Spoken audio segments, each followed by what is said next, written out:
welcome, gamers, and witch lovers, and magic haters alike. It's time. I know many of you are excited for this momentous day, where we finally return to Rokonjima Island. Collapse Vigil, thank you for the resub. I know many of you have been eagerly awaiting for the story to continue. I know you love denying magic and or accepting it. I don't know how split we are on that. I'm still in the denial category. I'm excited. I'm very excited, and I'm glad my audience seems to be excited too, because you all gave me money to get here faster. I'm your favorite streamer, twitch.tv/daihime_sama. Well, thank you, Griffith from Berserk.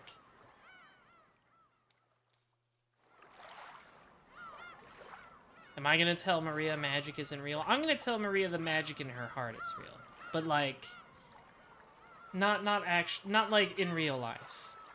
I just want to tell Maria anything, actually, because I've devoted my life to not interacting with children. But I know many of you are excited for this. I know many of you are really looking forward to getting back to the answer arcs, and I'm just excited as you are. I've been looking forward to this for a very long time. I'll tell you, henchmans, I have no clue where the story could be going from here. Episode 4 was such a wild... Oh my god. That's so long. That's so long. Pyropoyo resubbed and wrote, "You like Ryu Kishio 7? Been a big fan. Ever since the release of his Oh, I know what this is. Okay. You like Ryu Kishio 7? Been a big fan ever since the release of his 2007 visual novel, Umineko no Naku Kuro ni. Before that, I didn't really understand any of his work. Too slice of life. Too many school children. But it was with Umineko where magic's presence became more apparent. I think Chiru is his undisputed masterpiece." And just like that, we've redeemed Megane mode. Thank you. I've always wanted to bring Bateman posting into the stream. Damn, what was the hotkey for this? There we go. I've always wanted to bring American Psycho posting into the stream. I'm glad somebody finally did it. Maybe I'll make that the next, we haven't done a Discord watch in a while. Maybe I'll make that the next one is American Psycho. That would be funny. Will Battler get a dub? You know, the only theory I'm sure of is that Battler will never get a true dub. It was really funny when he seemingly won that last battle with Beato at the end of episode 4's tea party there.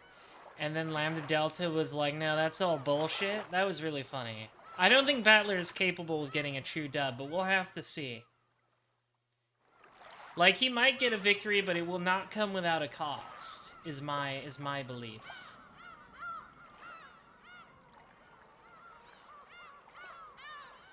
My current... You know what? Let's go over one of my big theories right now. Right? Let's talk about this. So I guess spoilers for the question arcs if you weren't there for them, but like, why would you be watching this if you didn't want to get spoiled for that? So at the end of episode 4, the question Beato posed was, "Who am I?" Right? We're getting into questions of identity, because obviously Beatrice has to be someone. She can't just, like, I don't think she doesn't exist, like, as a person. So, she said in red that there's only 18 people on the island. Which means she can't be some secret 19th person, which means someone on the island is Beatrice.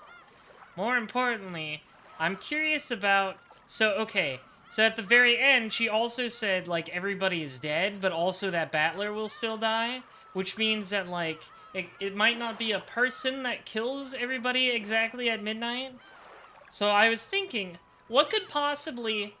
And I'm asking you, I'm just going off the dome here. I'm just expressing thoughts, so don't confirm whether I'm right or wrong, because I feel like this is the crux of everything. I feel like there has to be, like, some object that can kill everybody at exactly midnight on the second day. So then I thought, you know, what kind of object could be made to kill everybody at an exact time? And, you know, I'm forced to kneel a little bit and admit that Battler might have not on the right track, but might have accidentally stumbled into the right idea with the small bombs.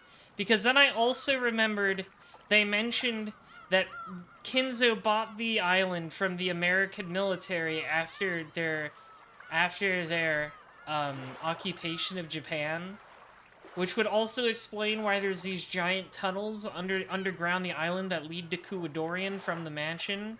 He didn't build the tunnels; they were already there, built by the American military. So maybe the military was there testing bombs or something, and there's like actual giant bombs on the island that go off after that time for some reason. Like I said, don't tell me if I'm right or wrong. I'm just kind of spitting right now. I'm just going off my theories. If I have to pick right now who is Beato, oh man, that's a tough one. Because, like, obviously she has to be someone on the island, which means, like, she is, like, an alternate identity of one of the characters we already know. It's really hard to say. And I'm thinking, like, who does she has the deepest connection to? Or the deepest connections to? And, like, Maria feels like an easy choice, but Maria is literally a 9-year-old girl, and I don't think this visual novel would ever be as crazy to say this little 9-year-old girl somehow pulled off appearing as Beatrice to everybody. So I don't think it's Maria.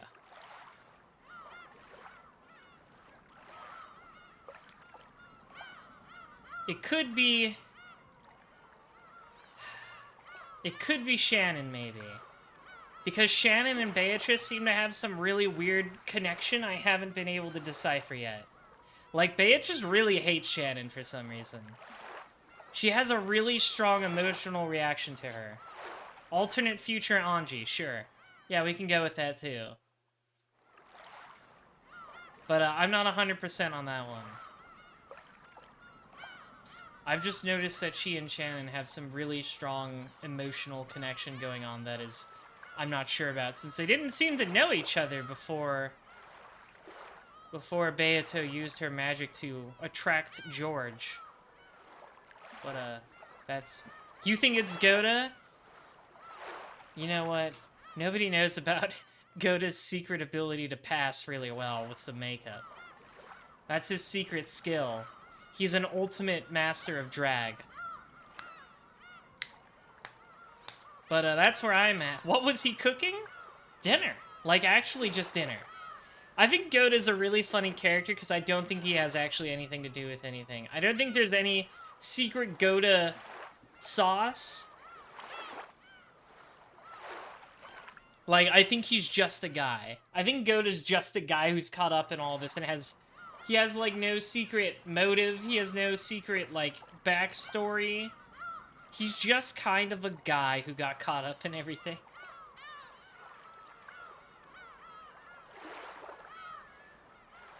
Maybe he was the one who put the small bombs in the food, though. Goda's a red herring? I don't think he's even a red herring. I think he's just he is just a supporting cast member. That's it. He has nothing going on. He was cooking nothing. When they fry, rondo of the steak and seasoning. Yeah, Goda's the golden chef. He's not the golden witch. He's got a golden spatula. Anyways, that's my theories. I'm not even gonna bother with the epitaph anymore, just cause, like, I think it's kind of stopped mattering when they actually found the gold. I think it kind of stopped mattering at that point. Or at least, like, the literal epitaph, where it's like, if you decipher this, you get, like, the map that leads you to the gold. I think really what matters more about the epitaph is what it means to people, because I think it means something very different to Kinzo, and it means something very different to Beatrice.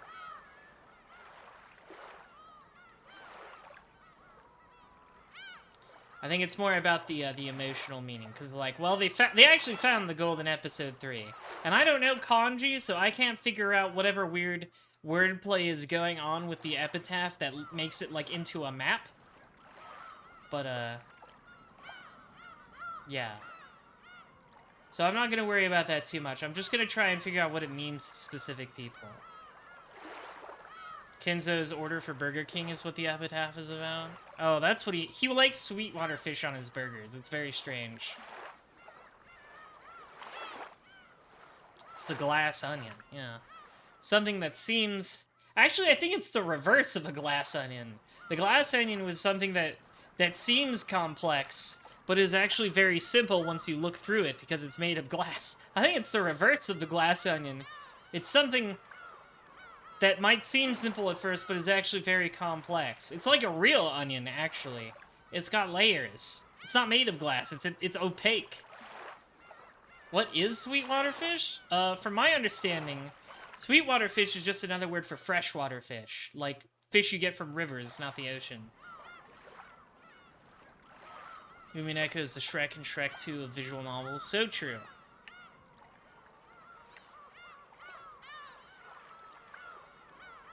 Anyways, that's where my brain is at. I do still have that. I think I actually might have accidentally deleted it, but I don't think it's too important anymore. That weird Pepe Cilia board anymore. I don't think that's too important anymore. So I think we're just gonna get to it. We'll just get to episode 5. Episode 5, End of the Golden Witch. Good morning. Please enjoy this new game by a new game master at your leisure. However, the game has already reached a climax. The culprit has been cornered, and there's nothing left to do but await the final checkmate. But for that very reason, there must be something for you to spot looking down on it from afar. The difficulty is fairly easy. What could possibly deceive you after all this time? I feel like I'm being baited. I feel like I'm being jebaited right now with that description. Oh, it's easy. Don't worry about it. Nothing can trick you anymore. Finally, an easy mystery with only 3 episodes left after it. Apparently, we're starting in media res here, though. Hopefully, I've installed the mod right for the voice acting. Dude, this shit ain't real. See? Magic isn't real. It told us right here in the disclaimer. It's fictional. This one was made up by a writer. Oh, hang on. There we go. Okay, the voices do work. I did install the mod right. Alright, alright, that fucking intro wasn't lying. We're already in it. We've already got which one is this? World End Dominator playing? We've already got that one going. I don't know. I just got here. Go easy on me, Beato.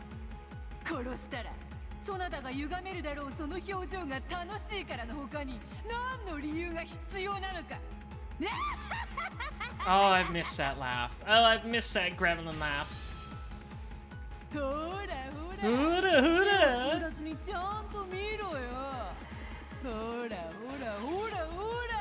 I love her. I missed you.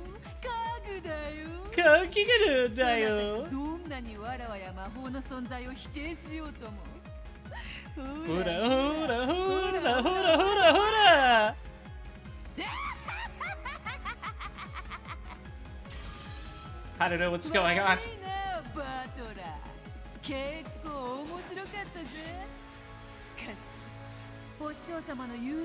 Oh, are these like flashbacks?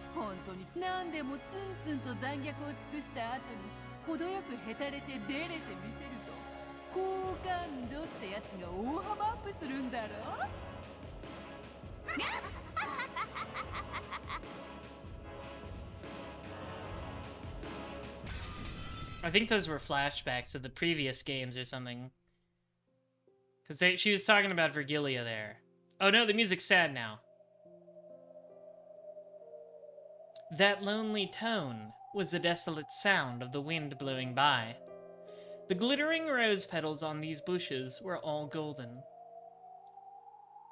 The cloud of gold butterflies that had once danced through this golden rose garden like fluttering rose petals was no longer anywhere to be seen. The master of the Golden Land is the Golden Witch, Beatrice. She might be, I thought it was Eldritch, but whatever. She might be called inhumane and cruel. Arrogant and outrageous. I know, it was pretty cool when we beat the Kinzo that turned into a dragon with facts and logic. That was pretty fun. We're perhaps naive and simple. That laugh of hers, which lost its grace more and more the longer it continued, could no longer be heard. The Golden Witch Beatrice sat like a doll, resting in a deck chair adorned as beautifully as the golden rose garden itself. She wasn't relaxing there. Her eyes were empty. She didn't respond to any questions. Even so, she was not permitted to sleep. Beatrice sat like a doll.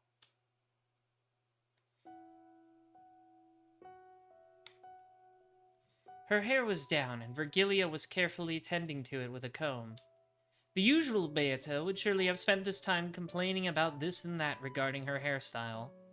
However, she had made no response, showed no reaction, so it really only looked like Virgilia was combing the golden hair of a large doll. We don't need the Beato real doll. There was a table alongside them. On it sat a chessboard, along with a jumble of black and white pieces locked in a closely fought battle. However, this setup looked somehow different from normal chess. Maybe the game was similar, though not identical. And on the other side, sitting back in his chair as he contemplated his next move, was a young man. No, perhaps it wasn't his next move he contemplated. Every once in a while, he would change the positions of the pieces, reconsidering the situation after every change. Yeah, I know, it's our favorite fail boy. Maybe he was reconstructing previous games, trying to discover the thought process behind the moves that had been made. In the past, Kinzo, the Uchinomiya family head, once said that learning chess board arrangements was like taking a journey through the thoughts of the old masters. Ushiromiya Battler was on a journey, a search for the thought process that had led the Golden Witch to create this arrangement and make these moves. Battler took a black piece that should have been moved forward and returned it to its original place, sighing deeply. Battler's pieces were white. However, on this chessboard, Random NPC 12, thanks for following, Random NPC 12. I'll be sure to put you in a nearby town to give the hero a side quest that leads them into a poison swamp or something. However, on this chessboard, the black encampment was on Battler's side. He was reconstructing that arrangement, trying to play Beato's role, flipping the chessboard, if you will.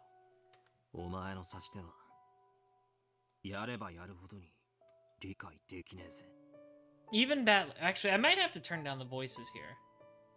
It's a little loud.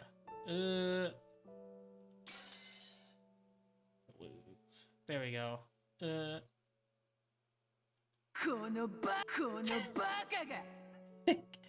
That's really funny. There we go. That's good. Alright. Or rather, he was pretending to talk to himself, thinking there might still be some chance of her responding.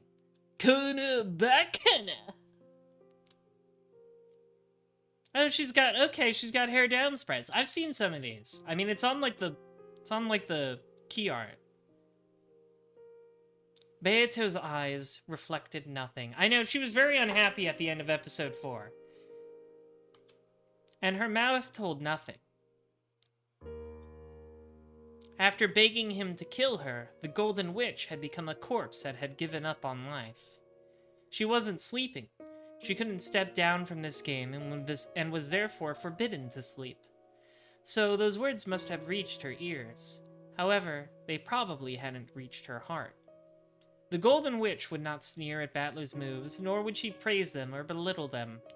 By now, Beatrice was nothing more than a living doll.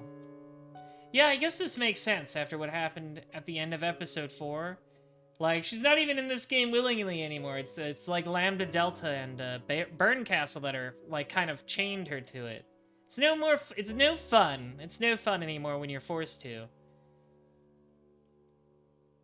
Yeah, it's like cars at the end of Battle Tendency. She's unable to die, so she stopped thinking. Ironic, she was the one who told Battler not to stop thinking. Even so, she would glance at him every once in a while. It would be an empty glance, but a glance nonetheless. Sometimes she would seem to make some sort of gesture, or even move her lips. However, her movements never managed to communicate anything to Battler. That's not too quiet, is it? I can... Here, let's try that. I think that's fine. I don't think that's too quiet. I just don't want an overpowering me, because my voice is the most important thing.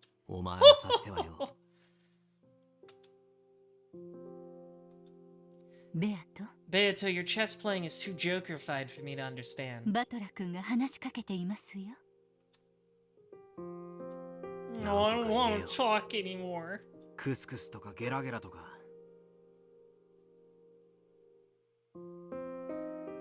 Music might also need to go down if it gets super intense. That's true.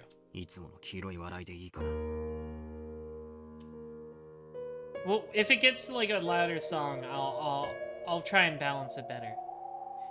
Can you believe it? That shrill laugh of Beato's will never be heard again. Looks again at the amount of episodes left.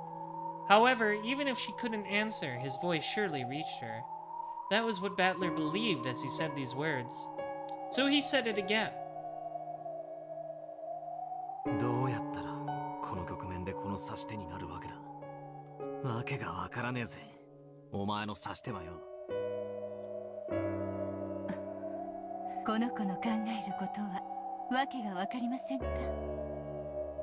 Virgilia answered in her disciple's stead. Up to this point, she had done her best to avoid speaking for Beato. After all, there was a chance that Beato would respond in some way, and Virgilia didn't want to be the one to seal that chance. So, Battler was going to have to bear with this silence. Until Beato herself answered. Virgilia could no longer bear to watch Battler like this. Besides, Battler also wanted to hear what Virgilia had to say. He believed that conversation would reach Beato's heart.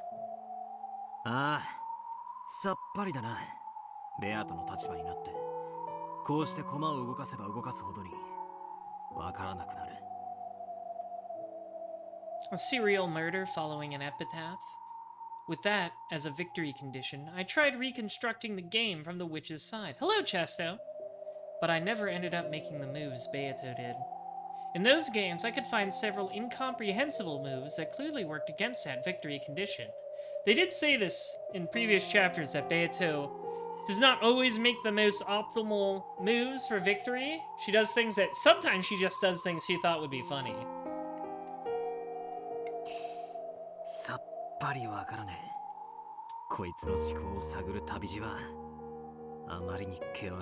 Ah yes, Beatrice's rugged thoughts.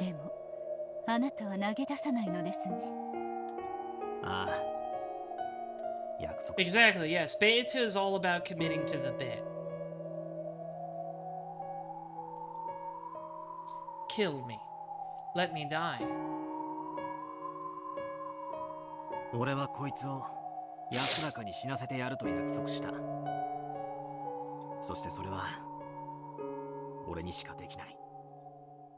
Beato's right ankle was bound with a heavy, cold steel shackle. It wasn't tied to anything, so it didn't restrict her movement. However, it symbolized restriction. It was a visualization of the bonds that prevented her from leaving the game until she either won or lost. And the shackle was probably hurting her. The mercilessly cold shackle tormented her over and over inside her waking dream. Hey, she speaks! She makes noise! Okay, that's not exactly speaking, but it's, vocalizing. That's close. So, there was never any sign of relief in her empty expression. Her eyelids would sometimes tremble like she was having a nightmare, and every once in a while she would let out a pained gasp. Unless I win, Beato will never be released from that curse that prevents her from sleeping peacefully. 良いのですか。第5のゲームはもう始まっているようですよ。There's people in the audience, Battler. You gotta start being funny again. The people are in the crowd. 興味ね。Oh, well, suddenly you're all Cloud Strife on me, are you? Why should I take part in any game unless Beato is my opponent? If that's the only alternative, then it's a much better use of my time to reconstruct previous games while taking a journey in search of Beato's thought process.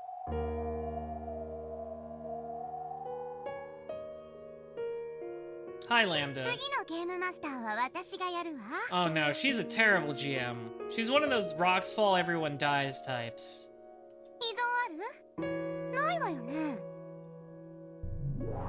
Hello, Baron. ベアとは戦いを放棄して人事不正。ベアとの不先輩でゲームオーバーでしょ。ゲームオーバーでしょ。確かにベアとはいろいろとあったんで、今はちょっぴりノックアウト気味。でも戦う気力を失ったわけじゃない。だからつまり私は大事な役ってわけ。わかる？ No, I don't. Beato was lying down on the deck chair, almost as though she was sleeping. However, she wasn't sleeping, and she wasn't awake either. She was nothing more than a living doll that had given up on victory, who had asked Battler to perform her last rites, and who had surrendered everything.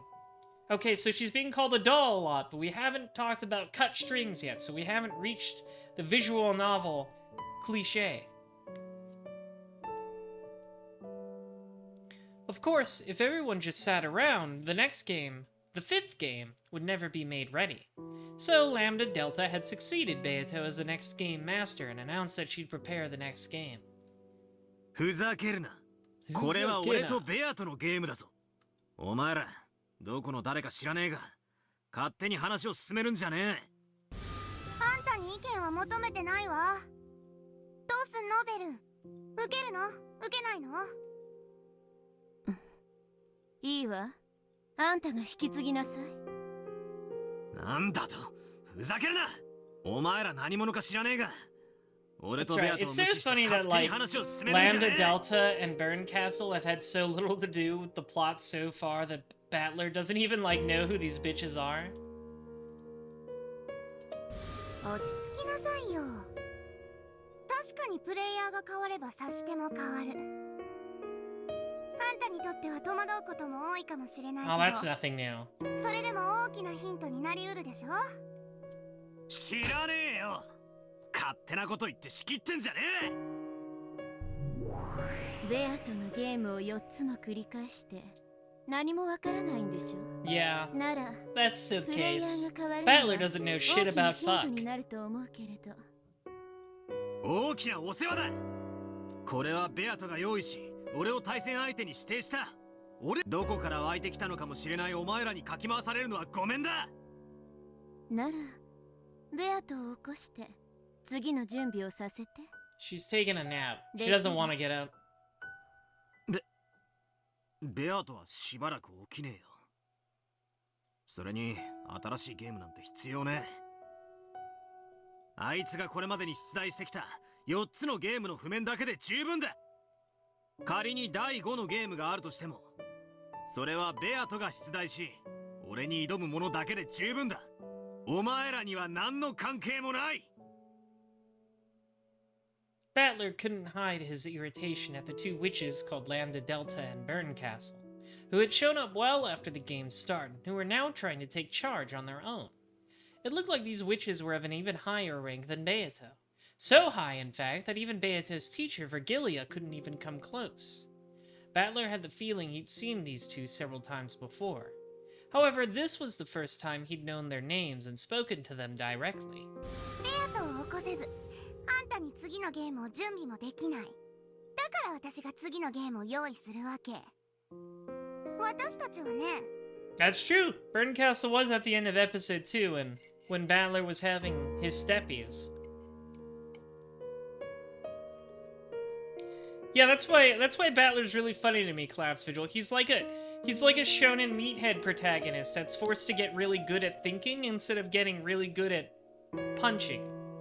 いつ正気を取り戻すかもわからないベアトにいつまでも付き合ってられるほど気が長くないの。ね、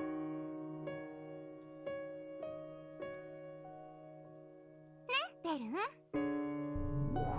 退屈はごめんなの。イライラするほどに。お前が退屈がろうが俺たちは知ったことじゃねえ。まあまあ、このパーフェクトなラムダデックさんに任せなさい。私がゲームマスターを引き継ぐ。大丈夫よ。大あんまり丈夫絶対よ。完璧にはプレイしないわよ。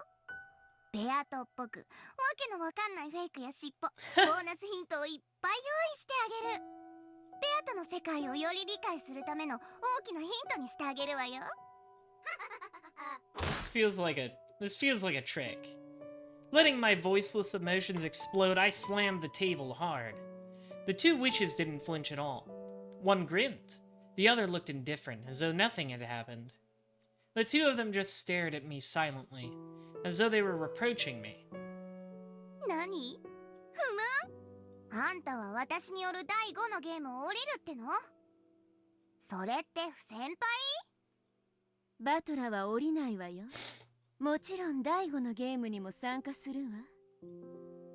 勝手に決めるんじゃねえ。お前らに俺は付き合わない。知ったことじゃない。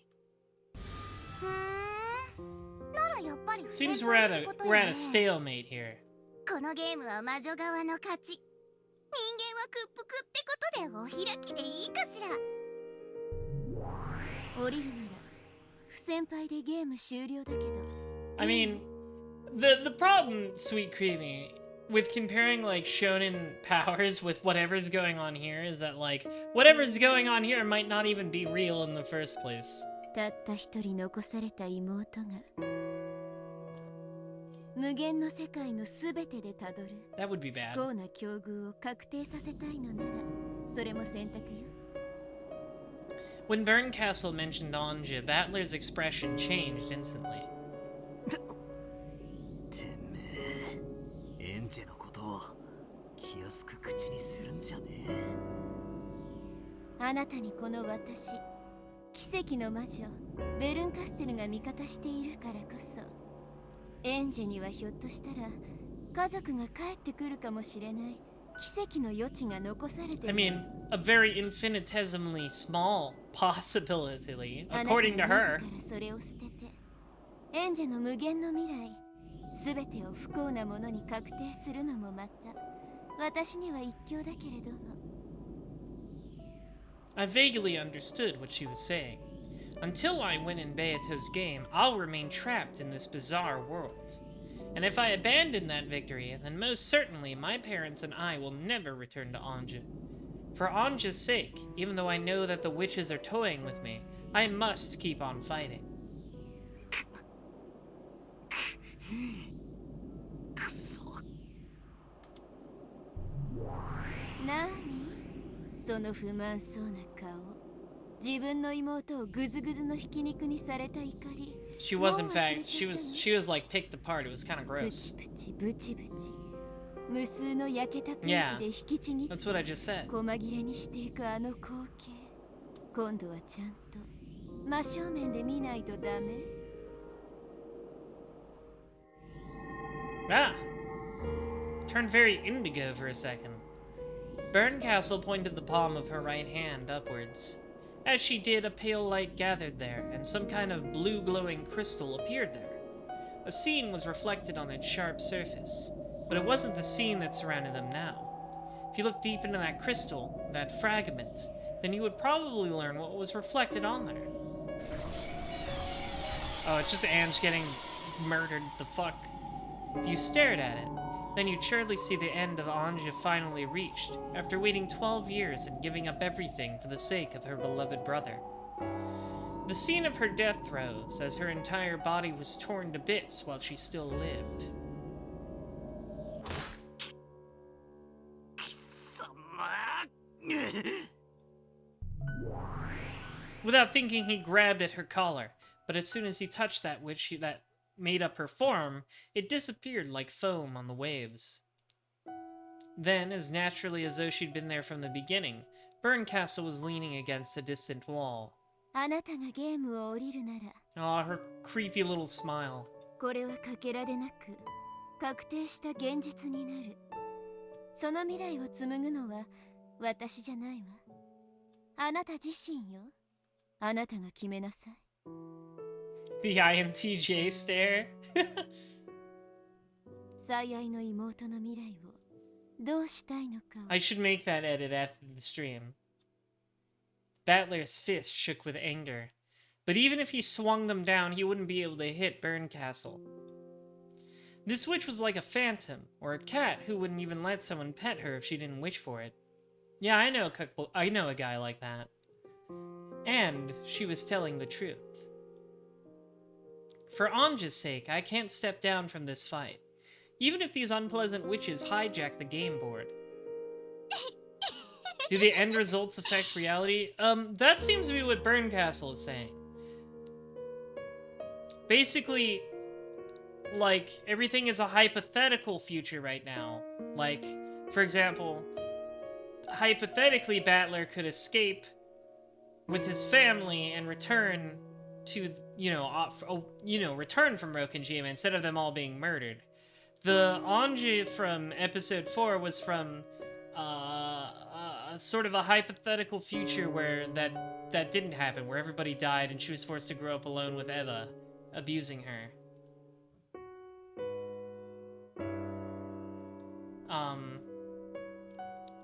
So basically, that's what Burncastle is talking about when she refers to fragments, that all of these outcomes of Rokenjima are different fragments, and according to her at least, she could be being deceptive. The outcome of the game between Battler and Beatrice will determine what becomes true reality, a definite reality. さすがベルン。脅し方もえぐいわね。 Exactly, what really matters is they're just trying to spur Battler back into playing the game. そういうことよ、バトラー。 Battler. あんたにはゲームを降りることなんて許されてないの。あんたもベアとも私たちの退屈を紛らわせるゲーム版の駒でしかない。 Yeah, of course. Like, there's a lot of layers going on here. Burncastle could be being deceptive, none of this could be real in the first place, etc.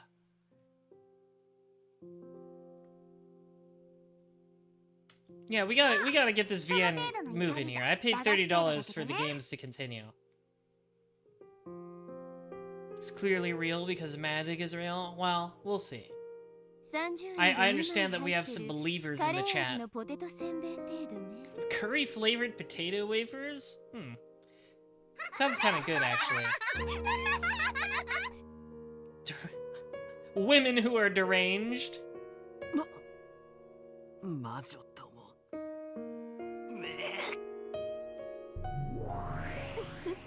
Burncastle is a lot more expressive in this part here. エンジェのためにも戦いなさい。そしてベアとのためにもでしょ。でしょ? In a way that was admonishing, or perhaps babying, like the headache you get after eating something too sweet. Burncastle tormented Battler and smiled. By now, the host of this tea party, Beato, was absent. The guest witches were already making themselves at home. どうすんの？後ろ宮バトラー。 Aw, she doesn't say it the same way. 運 It's 命 not に the 屈し same. ちゃう？ It's not Usulamia Butler. It's not the same. 見ちゃいなさいよ。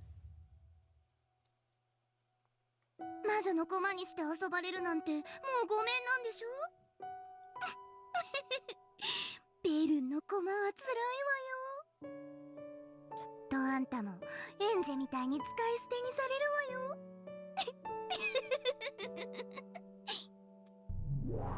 あなたに降りる選択肢は与えてない。 You're not allowed. 妹の未来のために戦い続けるの。私は味方よ。 We're besties, Battler. その未来 Believe にたど me. り着けるよう、あなたが勝利するまでサポートするわ。私が退屈するまで永遠に。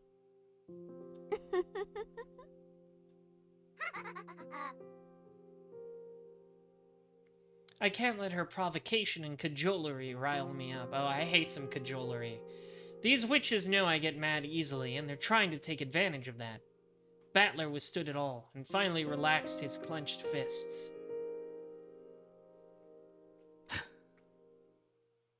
第5のゲームとやらが始めたいなら勝手にやればいい。好きにしろ。好きにするわよ。 They did talk about Santa a while あれ ago, れ I どこ remember. 行くのよ。 Even though Battler acknowledged this fifth game, he turned his back on them, much to Lambda Delta's surprise. お前がベアトの代役を務めるってんなら、そこのベルンカステルとかいう魔女が俺の代役を務めるの You も can 勝 play 手 with だろ。 each other. I'm going home. 道理ね。そうじゃないと不先輩になってしまう。何よそれ。私が作る渾身のエピソード5をあんた無視する Stop っての？ breaking the fourth wall, Lambda Delta. It's not allowed. 失礼しちゃう失礼しちゃう。バトラーはしばらく休憩するそうよ。それまでの間、私がプレイヤーの代役を務める。 Okay. それでどうバトラー。そうしやがれ。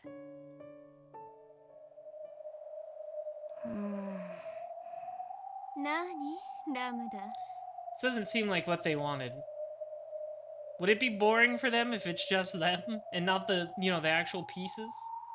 間抜けなバトラーじゃなくて、私がプレイヤーだと遊んでくれないの？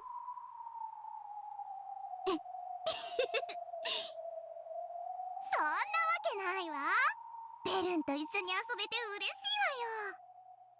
さあさあ遊びましょう遊びましょう。ラムダデルタ様の超ハイパーでキュートに可愛いエピソード5を一緒に遊びましょうよ。一応、ベアトの作った世界なのよ。 Okay. Let's see how this goes when it's just them. This will be 世界観 funny. ぶち壊し At に least して we'll な have いでし Battler ょう on the ね。 game board. 大丈夫だってば。私そういうのの空気は読める方なのよ。 Are you? I don't think you ちゃ are. んとベアトっぽい世界観で A もっと面 Beato-ish 白い物語 atmosphere. に仕上げてみせたわ。バトラも休憩終わったら早く戻ってくるのよ。見逃すともったいないわよ。ベアトの秘密に迫れるようなボーナスヒントをたっぷり用意してるんだから。と見せかけてミスリード満載でますますに Of 煙が course, 好きなん yes. だけどね。 Yes, this is what I expected from the beginning. ちょっとこらバトラ、魔女の話聞いてんの？ Dude, he's gone. Without answering, Battler disappeared into the darkness. After shrugging and cackling, the witches immediately started playing with the game board they had stolen from Beato. Alright, well...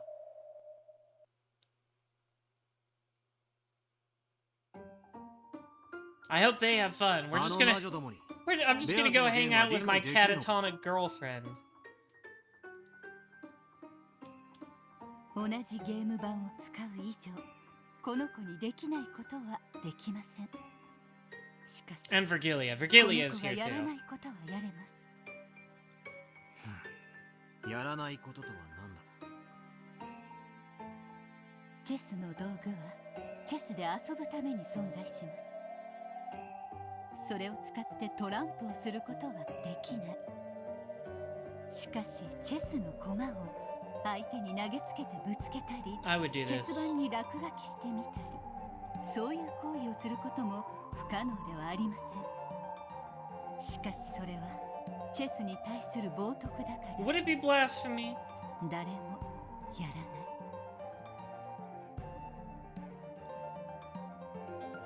That definitely wouldn't be chess anymore.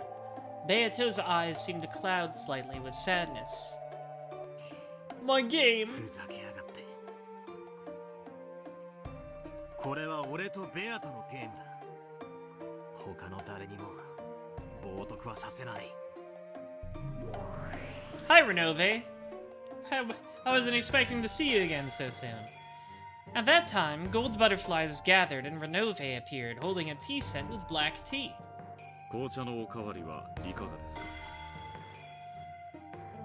もらえるか。Yeah, there's no bylaw in the rules that says a dog can't play chess. かしこまりました。いかがですか。お嬢様の思考を探る旅は。I don't know. Beato's thoughts seem to be pretty gone right さ now. っぱりだが楽しんでるぜ。しかし、よろしいのですか。こちらでくつろがれていても。あの魔女どもが勝手に進めてるゲームのことか。ええ。先ほど紅茶をお届けに伺った時にはもう第一の番 I guess that's what the intro text meant by starting in media もう res. じきその次の殺人も起こりそうな気配でした。 When Beato and I were playing, the game would be paused whenever someone left their seats. However, those witches wouldn't pause that game just because I wasn't around. ロノウェは奴らのゲームを見たのか。 Dish the goss, Renove! 一部ではございますが。どうだった。 Spill the tea, even. Renove lifted the pot high with an elegant gesture as he poured the black tea. After finishing that, he finally spoke. He gave us his impressions of it. 愛があり It ます。 did not have love. 愛ってなんだ。 I don't know. I mean, maybe we'll find out, but Beato didn't exactly seem full of affection for Battler's loved ones. これは失礼。女性風に申し上げるとです。 What did he mean by this? 男性風に申し上げるならば、義理が通らぬと申します。 Ah, dishonorable. I understood what those words meant. When I met Virgilia's eyes, she shook her head slightly and stared at the floor. 上辺は大変よくお嬢様のゲームに似せていると思います。 I しかし see. So they made a fanfic that's totally very similar, but it's missing the substance. It doesn't have the soul. It's just their bad fan fiction. それはベアとのゲームのルールに反することなのか。いいえ、反しません。ラムダデルタ様はお嬢様のゲームのルールを実によく She might look like an idiot, but she knows what she's doing. しかし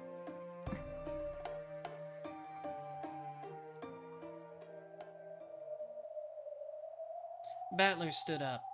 There was no need to make Renove say any more. バトラ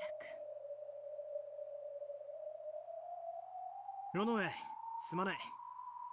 せっかく入れてもらったけど紅茶はいらねえぜ。やはりマイナー We're thanking Renove for spilling the tea, but figuratively and not literally. ああ、俺たちのゲームに Hey, there's a 部 song. 外者はいらない。 These guys weren't even here in the beginning. Because I've been loafing about, crazier and crazier witches have been introduced. And now they've hijacked this game between me and Beatrice. 取り返さねえとな。 It's Batlin time, that's right. I love it when Battler said it's Batlin time, and then he battled all over those witches. ベアとのゲーム版は今は俺が預かってるはずなんだ。 This is one of my favorite songs too. その俺がここでぼんやりしてるわけにはいかない。ありがとう。その言葉をこの子に聞かせてやりたかった。きっと聞こえていますよ。お嬢様はそれにお返事することができないだけです。 Beato lay there silently, like a living doll with dull eyes. The game board she had created herself had been hijacked by incomprehensible people, and was being turned into a mess. If I was designated to be her opponent, then Beato must have created this game for me. I've got to take it back. 待ってろ。俺が取り返してくる。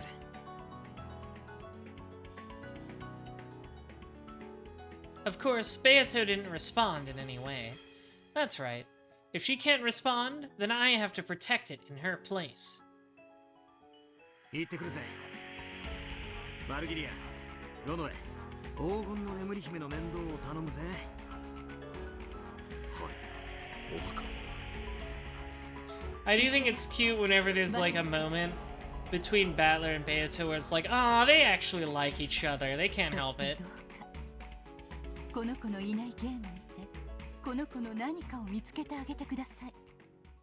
もしそれを見つけることができたなら、たとえこの子が不在であってもあなたはこの子と戦ってくれたことになる。それああ全然ダメだぜ。 Hey, he said it! Say the line, Battler! 俺は何をやってるんだ。 Let's go. And let's take it back. 魔女ども待たせたな。俺の休憩は終わりだぜ。 When he faced that jet black heavens and yelled this, the whole world shattered as though it were made out of thin glass. Then, as though it had been this way since the beginning, it transformed into that smoking room where Battler had fought Beato so many times, and which the two witches had now hijacked. なにあんた今頃戻ってきたの？超遅すぎ。 Not true. もうゲームは2日目どころか大詰めも大詰めよ。 It's already at the finale. We're jumping right in. バトル Exciting. がいつまでも来ないから私が勝手に進めちゃったわ。 Yeah, like you even waited for me in the first place. ベルンはあんたよりずーっと頭が冴えてて痛快だったわよね。 Nah. うるせえ。 Urusen. I wish I could roll my R's like Daisuke Ono. I can't roll my R's very well. It's one of my very, very, very, very, very, very, very few weaknesses. プレイヤーは俺だ。代役の魔女どもは引っ込んでろ。別に今から参加しても構わないけどもう出番ないわよ多分。 I know they fucking speedran this shit. They're already at the last. They're already at the last murder. 確かに。だってもうクライマックスもクライマックス。これで多 Climax? 分ベルンが詰めたゲームセットだもの。なんだと。いいんじゃない最後の爪くらい見物しても。そうね。おいでなさい後ろ宮バトラー。もうほとんどおしまいだけど私の作ったキュートでエレガントなゲームエピソード Episode 5. 5 End of the Golden Witch. Hey, wait! You can't just say the title like that.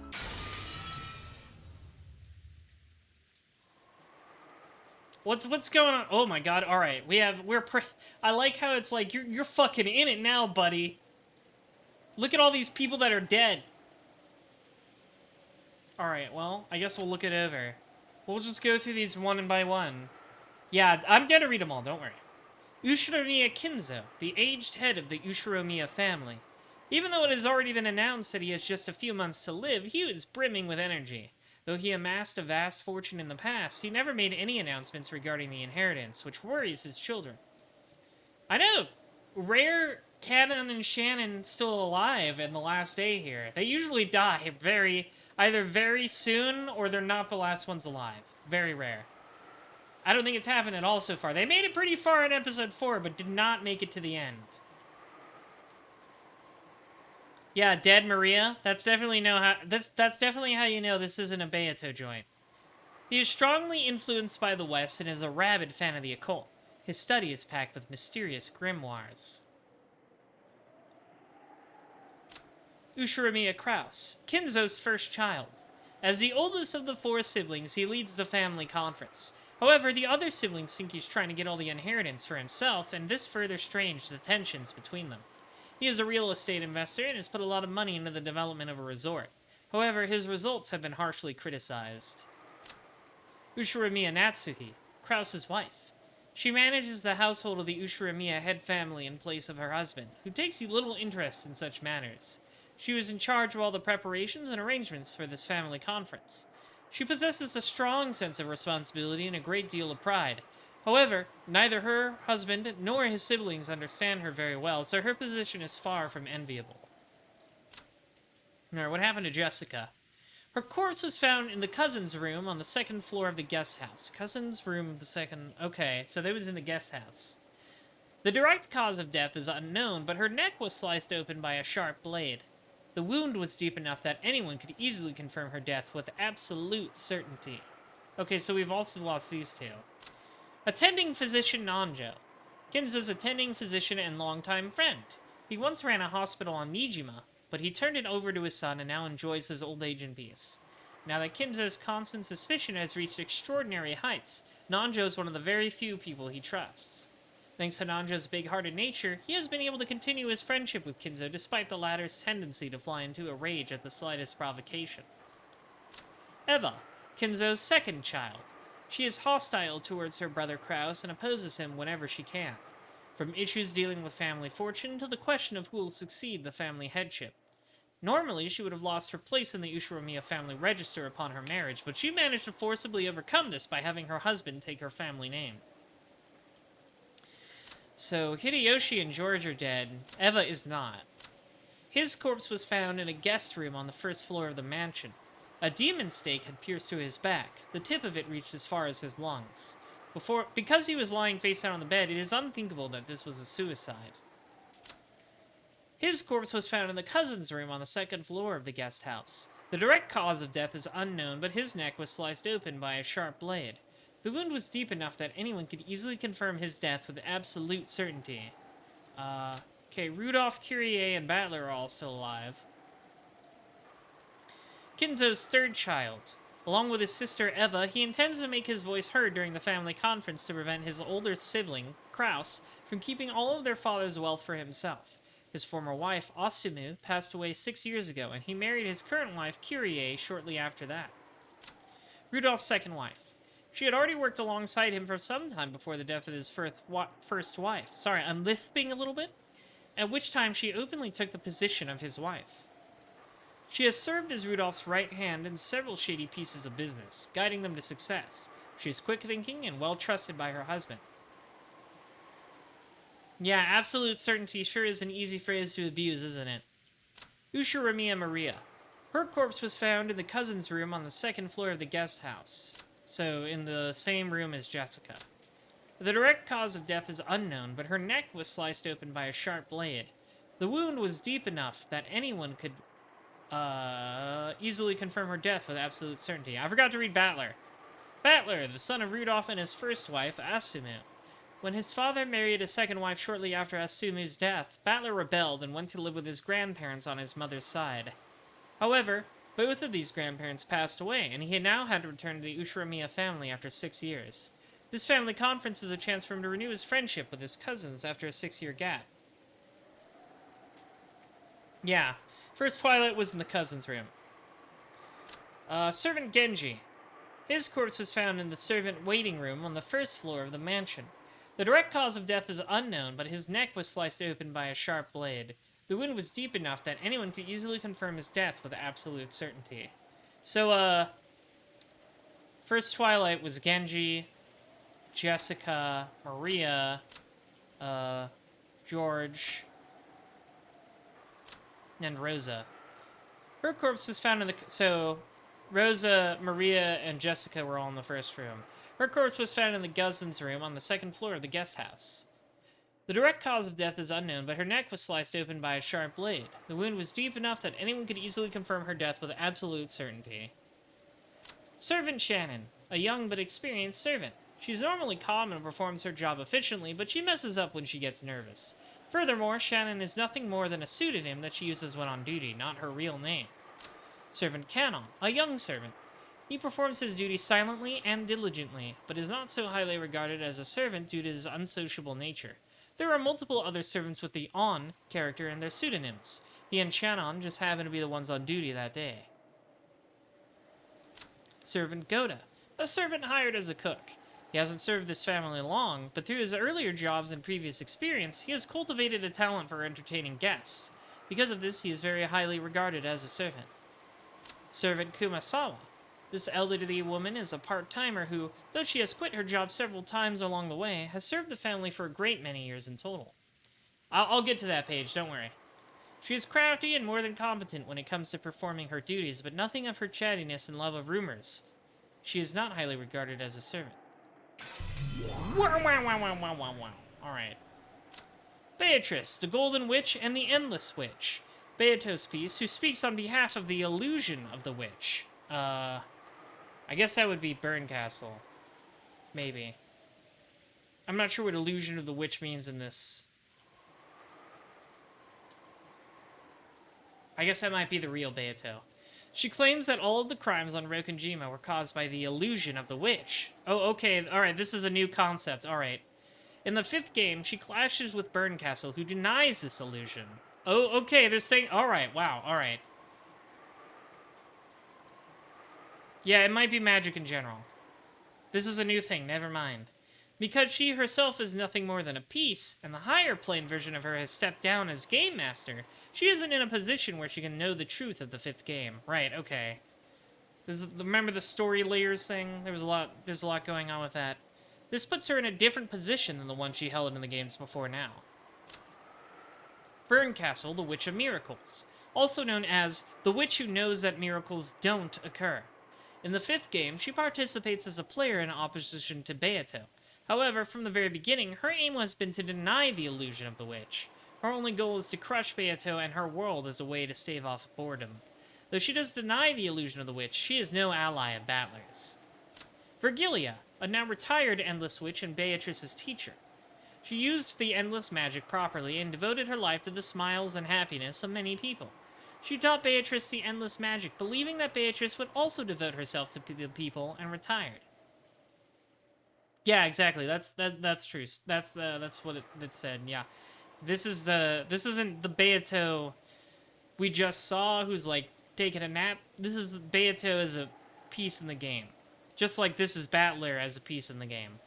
Though she was Beatrice's teacher, she was also a magician employed by Beatrice's family. For that reason, she interacted with Beatrice in a manner fitting for a servant. Some point to this as the source of Beatrice's arrogance and recklessness.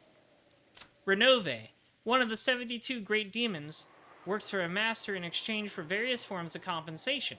He currently has a contract with Beatrice as her butler, head furniture. He's become proficient in housekeeping after serving in many households, so his ability as a butler is very high. In the high society of witches, employing him has become a kind of status symbol. Furthermore, the cookies he bakes are superb, and witches will often form a line demanding them. That's funny. He must possess tremendous magical power, but since he always stays out of the spotlight to further boost his master's reputation, his combat capabilities are unknown. Play the fighting game. Gop, one of the 72 great demons, also Beatrice's friend. That's right, they're besties. When a magician demands it, she grants the ability of instantaneous movement. She uses this extraordinary power for playing pranks, mostly. Her specialty is hiding keys and bags during busy mornings. However, in the context of closed room mysteries, this power becomes an ultimate weapon that can easily strike a finishing blow. Her queen bee strikes are likely to pierce any and all detectives, forcing them to surrender. I know, I am excited to play Golden Fantasia. Inexplicably, it has rollback. Lambda Delta, in the place of Beato, who stepped down from the position of Game Master in the 4th game. Lambda Delta serves as the new Game Master in the 5th game. Therefore, it is expected that, while the 5th game may be quite similar to the previous ones, there will be differences. She hates boredom as much as Burncastle, and depending on the situation, she may become either an enemy or an ally to Beato or Burn.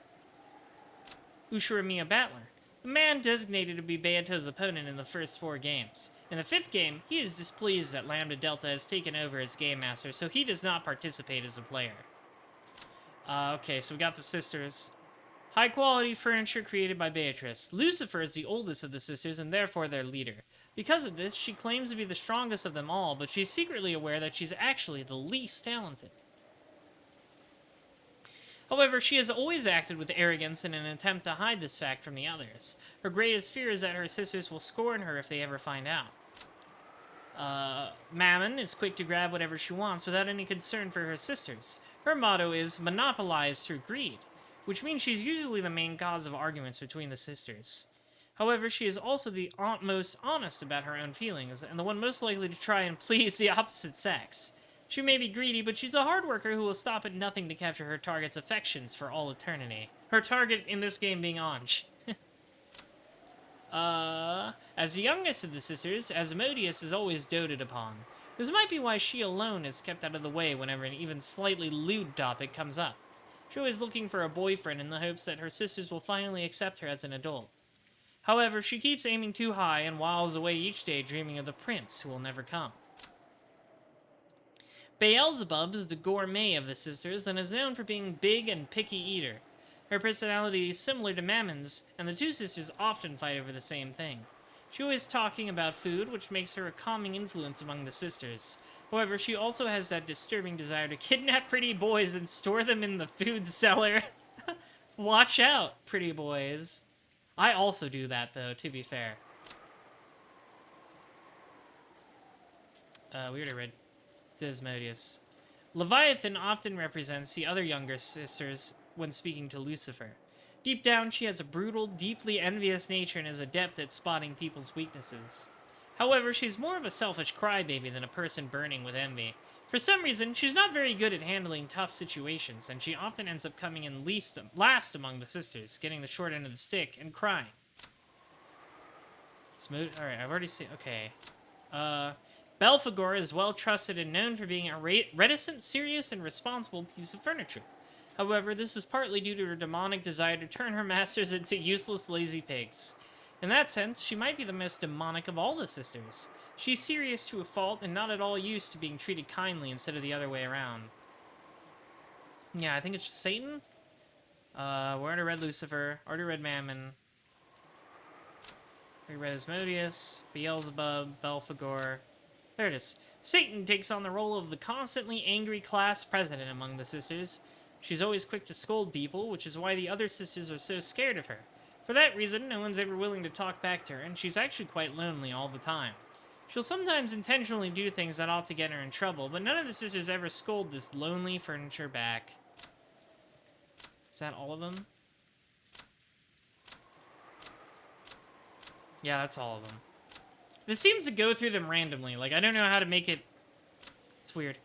But I think that's all of them. Let's just get into it. We're in there. We're on the second day. I needed to wet my throat.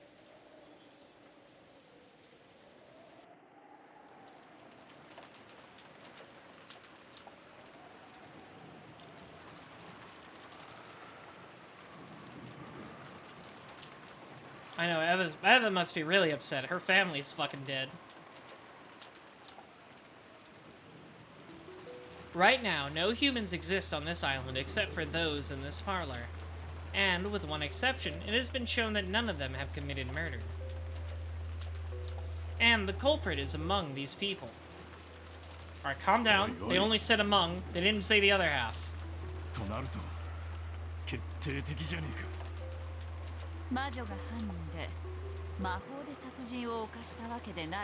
Okay, who is it?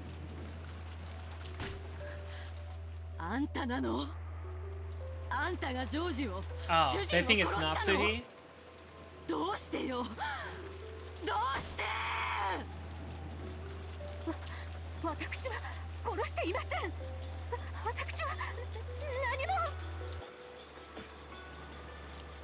In a panic and with a voice that was far from calm, in a manner that was, to put it coldly, unsightly, Aunt Natsuhi denied the suspicion placed upon her. However, there was no longer any way around it. She stood up, brushed back her long hair, pointed at Aunt Natsuhi, and said it one more time. Wait, who are you? Wait, I've seen her. I thought she was Burncastle in just another outfit at first, but apparently she is another character entirely. This is, it's like Erika or something. Many people are excited about Erika. I know a lot of people like her.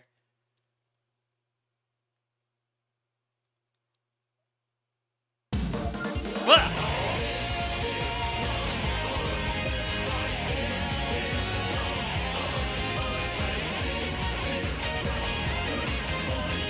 Very loud. These openings are always really cool, though.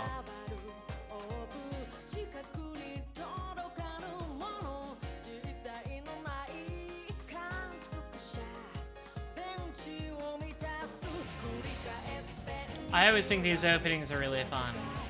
It just shows what you can do with the basic sprites and some creative editing.